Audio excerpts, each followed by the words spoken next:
Aquesta setmana el temps serà ennuvolat. Des d'avui dilluns fins dijous plourà una mica cada dia i a partir de divendres hi haurà pluges intenses fins diumenge.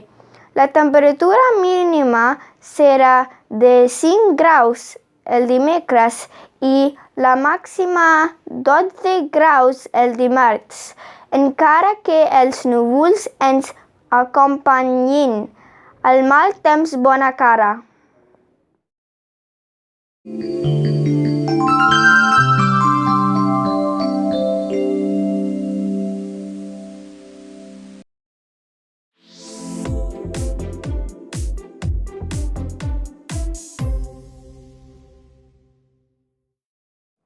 El dia 7 de desembre se celebra el dia més dolç del calendari. Sabeu per què?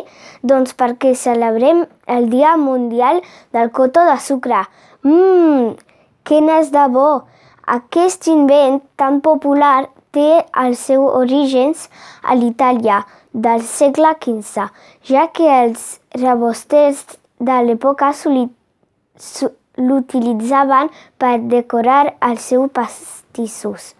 Més tard, a l'any 1900, es va fer molt popular, ja que va donar a conèixer a la Fira Mundial de França amb el nom de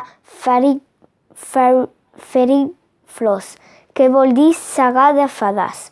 I el 1950 es va fer del tot famós gràcies a l'empresa Gold Medal dels Estats Units.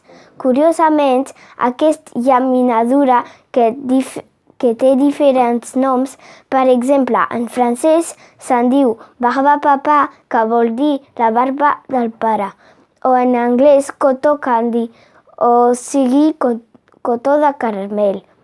El que està clar és que es digui com es digui. És la mar de bona, oi que sí?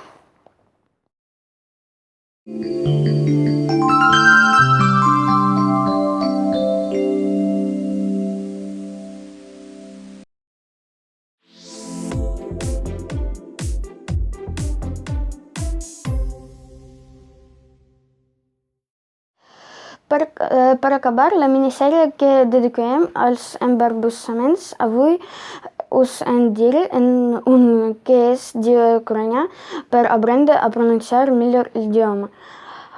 Карл украл кораллы, а Клара у Карла украла кларнет. Если бы Карл у Клары не украл кораллы, то Клара у Карла не украла кларнет. I què en català vol dir? En Carl li va robar els corals a la Clara i la Clara li va robar el clarinet en Carl. Si en Carl no li hagués robat els corals a la Clara, llavors la Clara no li hauria robat el clarinet.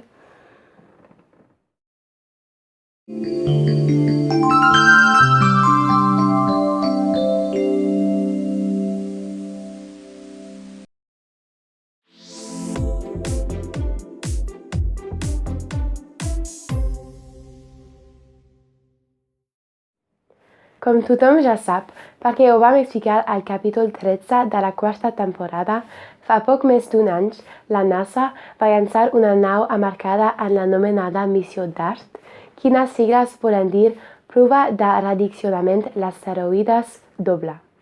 L'objectiu d'aquesta missió, ja considerada com a històrica, era xocar contra un asteroide que es deia Didymos per desviar-lo i així evitar que impactés contra la Terra. Aquest impacte intencionat va tenir lloc el dia 27 de setembre i va ser tot un èxit. Per a la nostra tranquil·litat, si en el futur algun asteroide representés un perill per al nostre planeta, ja sabríem com desviar-lo adequadament.